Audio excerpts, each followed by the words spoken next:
The negotiations over Ukraine have failed, and we will have to look for a new proposal and new ideas. Peace will come only thanks to some new idea and new concepts.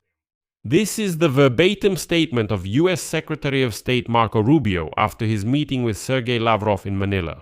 And this is essentially an admission that everything they have tried to figure out so far has reached a complete dead end.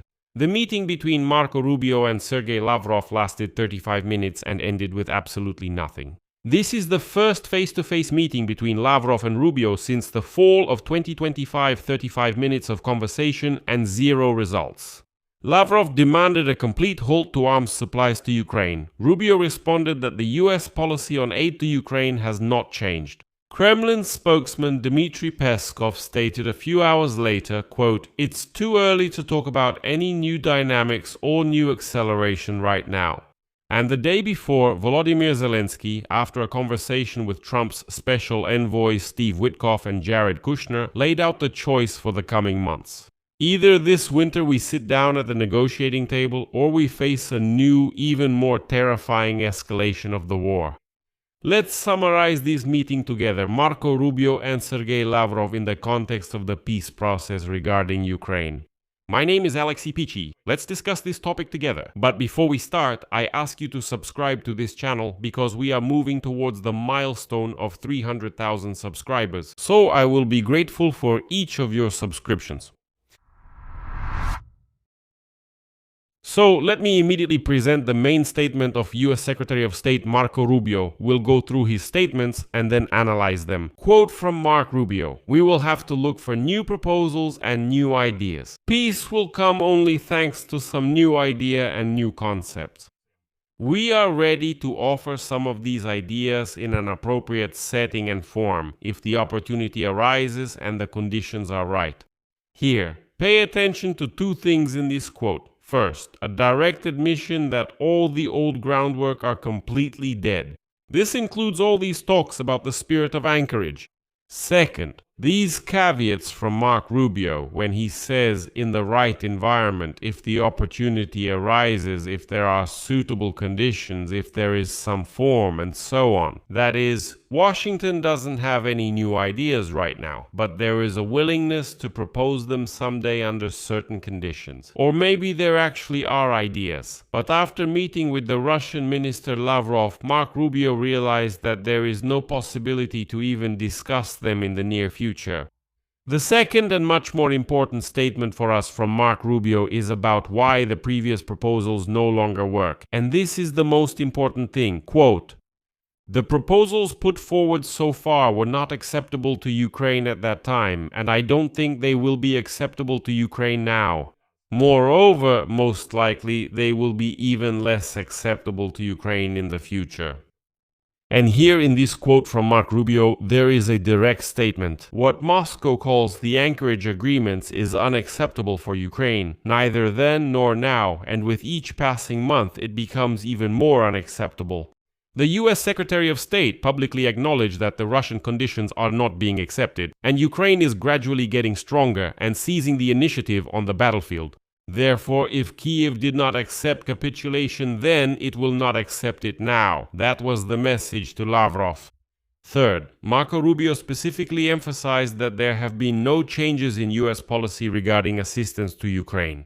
This was the response to the main demand that Sergei Lavrov brought to Manila for the meeting with Marco Rubio. Just think about it, that Russian nag. Sergei Lavrov, having stuffed himself with free oats in Manila because at such summits food is given out for free, became quite brazen. To demand that the West stop all arms supplies and any assistance to Ukraine, as if Ukraine is already their domain. Well, apparently Lavrov was given some rather fermented oats. 4. Marco Rubio started talking about the cost of the war for both sides. Quote, "We have seen the deaths of civilians and strikes on Kiev. This war has not benefited either Ukraine or Russia. Therefore, I think both sides should have an incentive to end it. The US will continue efforts to find a compromise between Kiev and Moscow." Marco Rubio called the conversation with Lavrov, quote, "good and genuine." By the way, in diplomatic language, when they say the conversation was frank, it's a standard euphemism for another phrase. Well, in plain language, it would sound something like this. We didn't agree on anything at all. We just expressed completely opposite positions to each other and didn't come to any conclusion. The point is that it was that kind of conversation, a conversation that Rubio quickly ended and said, there's really no one here to even talk to. This, in diplomatic language, is called a frank conversation. Now let's look at the Russian side. According to the Russian Ministry of Foreign Affairs, during the meeting, Lavrov did the following. First, he told Marco Rubio about, quote, the real situation on the front line. Of course, they didn't reveal any details, but it's clear that this is a standard attempt to convince the Americans that Russia is winning. It's obvious that Lavrov was telling Marco Rubio about Kostiantynivka, about how they're going to capture the whole Donbass, that the Ukrainian armed forces are supposedly retreating everywhere, and so on. This has always surprised me. I don't know, so to Marco Rubio, a diplomat, I'm sure this Lavrov was telling him, look, there's a place called Kostiantynivka on the map, a city, and we've captured it. After how many years exactly? After more than 12 years of war against Ukraine, we've finally captured Kostiantynivka. Can you imagine? Victory is on our side. Second, and this is the key point, I think, quote, he emphasized the inadmissibility of further arming the Kiev regime. That is, Moscow's main demand to Washington is to stop supplying weapons to Ukraine. This seems to be the main reason why Lavrov went to Manila. Third, he stated that the policy of European countries, which are still seeking to inflict a strategic defeat on Russia, is destabilizing. What was that? It's not clear at all. It's like saying water is wet, salt is salty. Well, what did he mean by that? Yes, Europeans want this Russia to rot and disappear completely. Does Moscow consider this destabilizing? Well, of course it does, because in fact it's a threat to the existence of these savage creatures. It's not clear what he meant by that. Well, here's the fourth point. Lavrov confirmed Russia's readiness for a political and diplomatic settlement and commitment to the proposals that the American side put forward at the summit in Anchorage in August 2025. Well, here we go again, and this is the essence of this deadlock. That is, Moscow is demanding a return to Anchorage. Moscow has once again started to insist that there was some kind of agreement there, as if Vladimir Putin didn't go to Alaska for nothing. Putin has already admitted that there were no agreements. But Lavrov, after stuffing himself with free oats, says, listen, let's go back to the agreements in Anchorage. Marco Rubio says directly that these proposals are unacceptable for Ukraine and will remain unacceptable, so new ideas are needed, and as for Anchorage, it's time to forget about it completely. The sides simply repeated their positions to each other and parted ways after 35 minutes. Well, what's the point of explaining anything to Lavrov if he's being stubborn and keeps repeating something about Anchorage? Here's another detail to help explain the situation. It goes like this. The official representative of the Ministry of Foreign Affairs, I call her the drunken spokeswoman Mashka Zakharova, stated that the meeting took place specifically at the initiative of the American side. In other words, Moscow emphasizes that it did not ask for the conversation but was asked, and it deigned to agree. One more detail. Before the meeting, Marco Rubio did not answer journalists' questions and ignored the question of whether he planned to discuss with Lavrov the alleged assistance Moscow is providing to Tehran in the US war. The topic of Russian assistance to Iran apparently was not raised publicly at the meeting, but the CIA suddenly announced that they had obtained evidence that Russia is indeed helping Iran strike directly at American targets in the region. A separate episode on this will be on this YouTube channel, so don't miss it. In short, the parties formally agreed to continue contacts through their foreign ministries, including within the framework of international organizations. That's all that remains in the end, after the meeting between Lavrov and Rubio. Just a few hours after this meeting, Kremlin spokesperson Dmitry Peskov essentially buried any hopes for a breakthrough. Here's the quote. In this situation, I wouldn't indulge in excessive optimism. Indeed, contacts are being made, which is always positive, but it's not the time to talk about any new momentum or faster progress right now. He answered this way to a direct question about whether it is possible to talk about acceleration and settlement in light of Lavrov's meeting with Rubio and Zelensky's phone conversation with Vitkov and Kushner. The answer is no. At the same time, Peskov added that Russia remains open to the negotiation process and expressed hope that, quote, when the American negotiators are less busy, they will be able to come to Moscow. This phrase, when they are less busy, has been repeated by Peskov more than once. That is, the Kremlin is openly counting on the fact that Washington is currently occupied with Iran and hopes to wait it out until Trump has time to deal with it. The bet isn't really on negotiations but on a pause. But to understand why Manila was doomed, we need to remember what Lavrov was going there with in the first place. A day before the meeting between Lavrov and Rubio, Bloomberg, citing 3 sources close to the Kremlin, reported that Vladimir Putin had toughened his territorial demands in this war. Specifically, Russia allegedly no longer intends to return any of the occupied territories to Ukraine under any agreement. Moscow intends to keep the captured areas of the Sumy and Kharkiv regions as a buffer zone, and Vladimir Putin still demands the entire Donbass and believes that negotiations can only resume after he has fully captured it.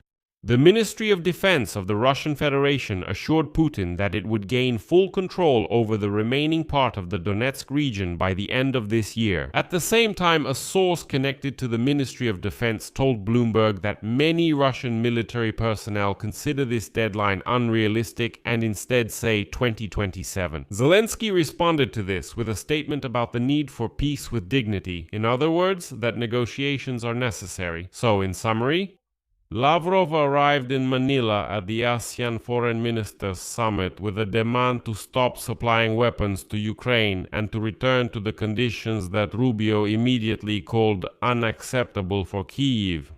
Apparently, Lavrov had nothing else in his portfolio, and once again this leads to a new dead end.